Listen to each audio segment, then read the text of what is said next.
Hello, I'm making this video for our assignment for the food class, and I am creating a policy of my own today.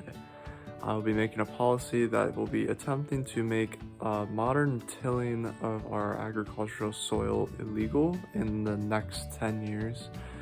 And with that comes an adoption of modern agriculture as well. And I can explain this in these next steps.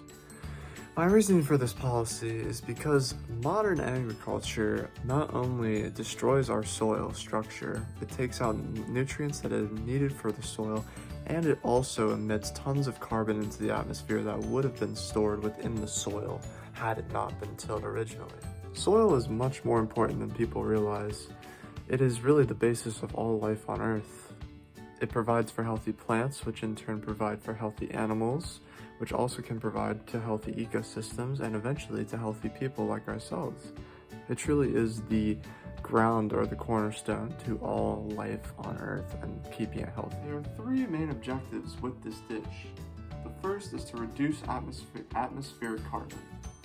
The second is to provide a sustainable method of agriculture to adopt the old methods. And third is just to simply keep our soil healthy. Here's our first ingredient, which is reducing atmospheric carbon.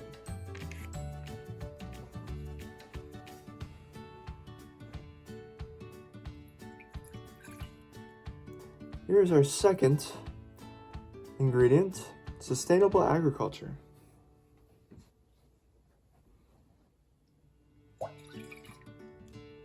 And here is our third ingredient, which is a healthy soil.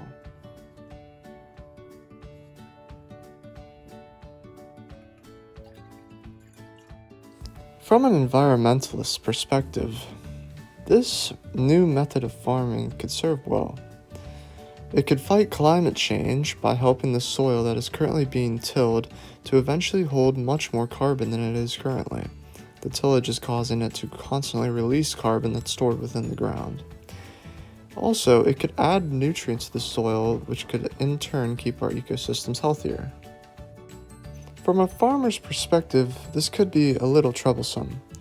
It's like asking someone who's been doing a consistent method for decades to suddenly change their old ways.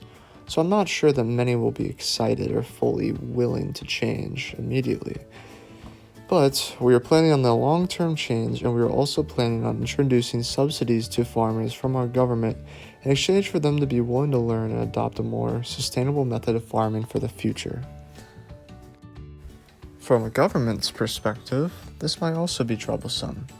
This is mainly due to us requiring them to help subsidize farmers while this change happens. But I believe that after some explanation and education on why this subsidy could, in the long run, benefit everyone and save our country lots of money through not having to deal with the disastrous effects of climate change by taking action now, I truly think that they will be able to convince, and we could even have some of our government officials supporting this new method of farming in the near future. So, to fully make this switch and to have a best way about going about this, I think that we need to have a slow but consistent transition of farmers from tilling to no-tilling. I believe this can be done in sections while not trying to have every farmer transition at the same time. Also, this can be done in the off-season, or we can have them take education courses on soil health, as well as just learning new methods of farming. And I truly believe that within 5 to 10 years, with given the correct subsidies by our government, that this could be the future of farming. Thank you.